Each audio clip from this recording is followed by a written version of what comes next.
All right, I wanted to show you guys this this little bad boy here that my mom got me. It's a little gift, and obviously she knows I love comic books. I love drawing comic books. This is pretty amazing. I think she might have gotten this at Ollie's or something like that, but this is inspiring. I love this.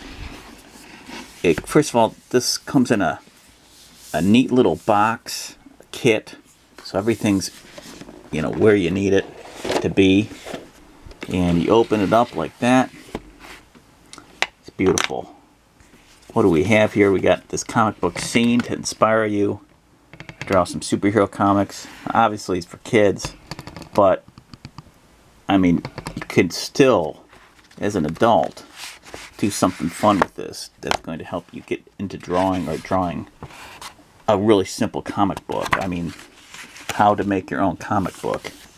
How great is this? And look at this. In this book, you will find tools and tips to make your very own comic book. Make your characters and story come to life with tips about lettering, balloons, staging, perspective, proportions, and more. Everything I've been teaching on here. Try out your new skills by finishing the Toby the Tiger comic, and then create your very own comic in the other book provided. Comic book artist tools include the Duo pen, HB pencil, color pencils, color pencils, it's late, eraser, and stickers. So yeah, look, you can even color it. And guess what? You open this bad boy up right here. What do you have here? Well, you get a handy dandy package.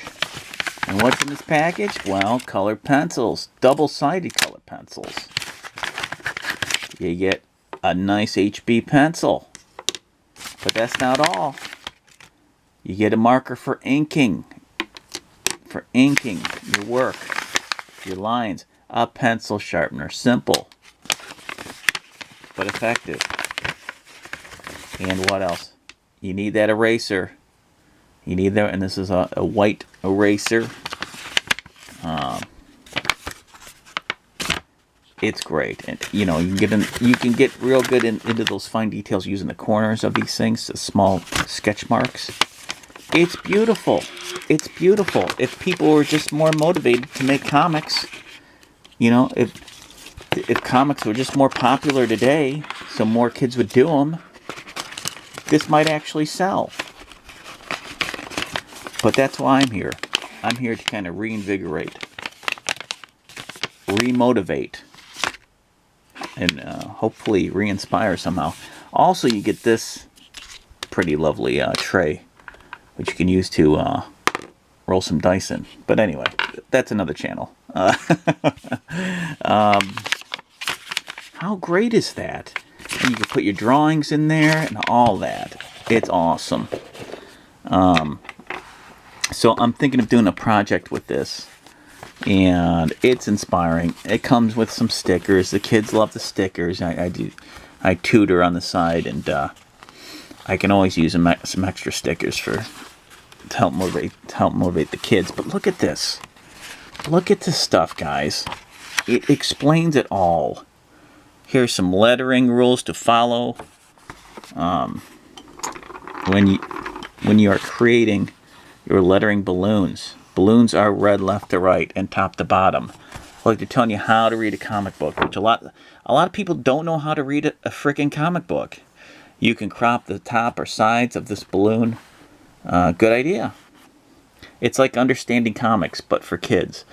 Make sure you check out the book Understanding Comics by Scott McCloud. Make sure you leave enough room to fit in all of the text. Sometimes there is a lot you need to say. Yes, please don't make it too squishy. This is all great basic stuff. A character might have one thought and then another. Sometimes you don't even need a balloon. This is beautiful. Different expressions.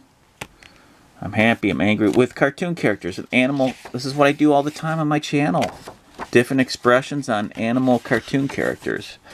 Look at this. You got staging.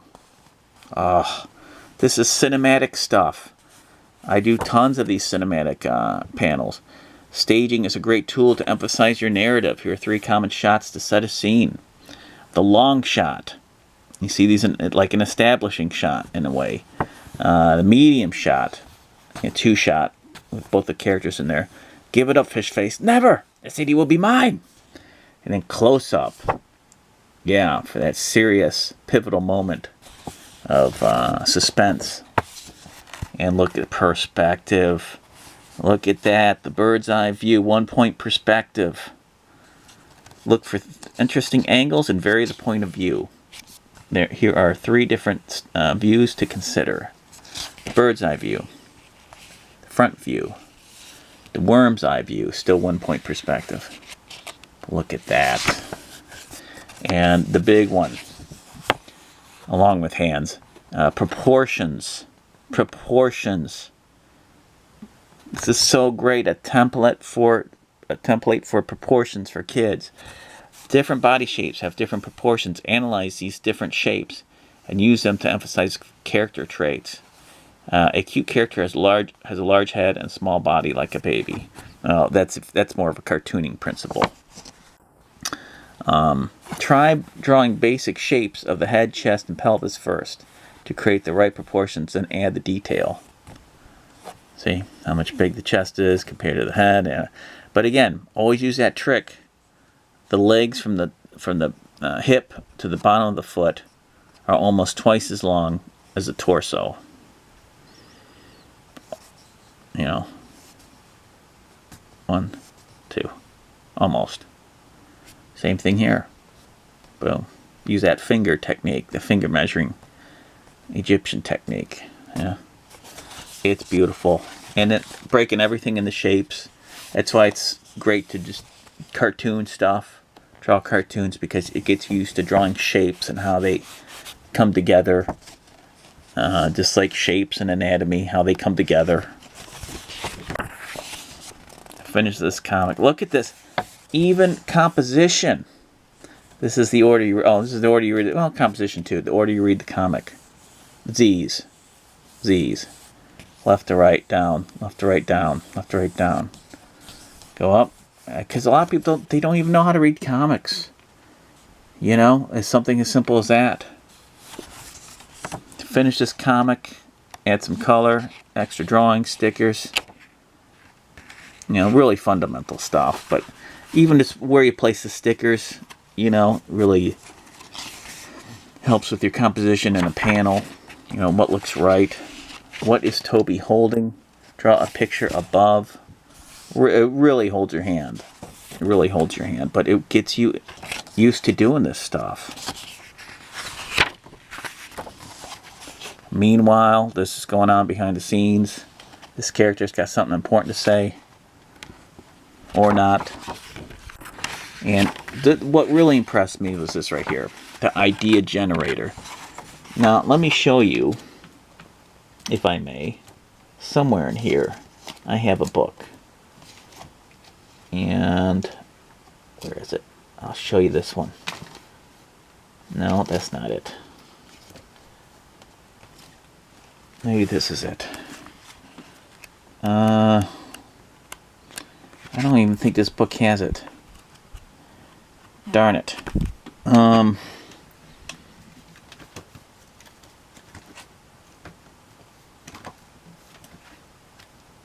is it?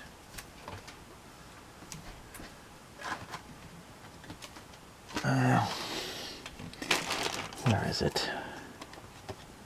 Where are you? Where are you? You're around here somewhere.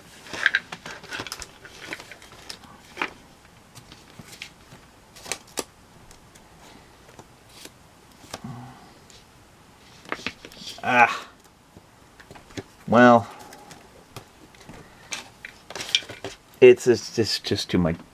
Forget about it. I just wasted time. But anyway, I have role-playing books that shows you a list of adjectives and verbs, nouns, and you roll, and you come up with an idea for using the nouns and adjectives and verbs.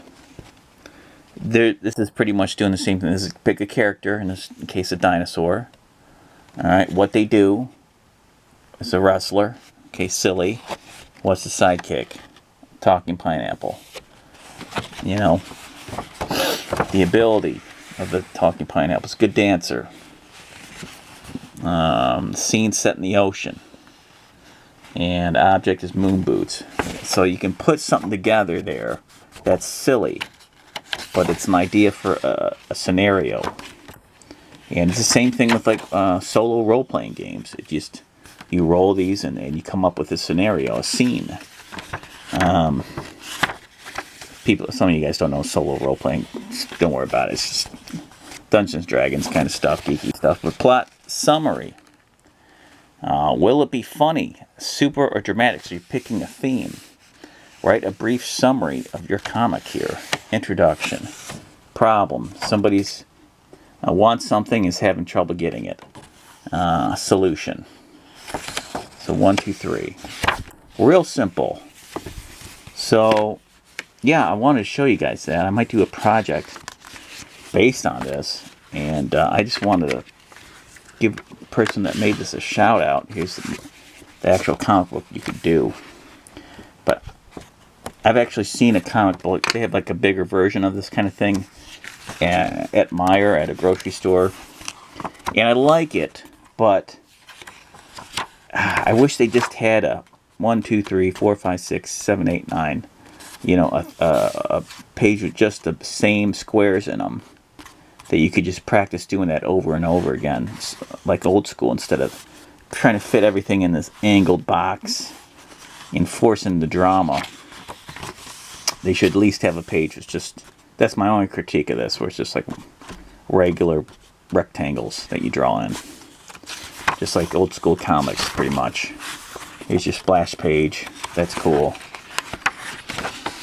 Kind of like this, you know, where everything kind of takes place in these smaller squares. It's great stuff, though. It's great. So, yeah, I know that it was just kind of a show and tell, but I just couldn't resist showing you guys the comic book kit from Tiger Tribe. And let's see if the guy gets credit here. I don't know who made it, but some dude working for, or girl, or lady working for Tiger Tribe made this, and it's amazing. Good job over there, Tiger Tribe, whoever designed this. I love the logos too, even the not 10 cents and all that. Oh, it's so great. So great. Remember, it's only 10 seconds a day. Stay inspired.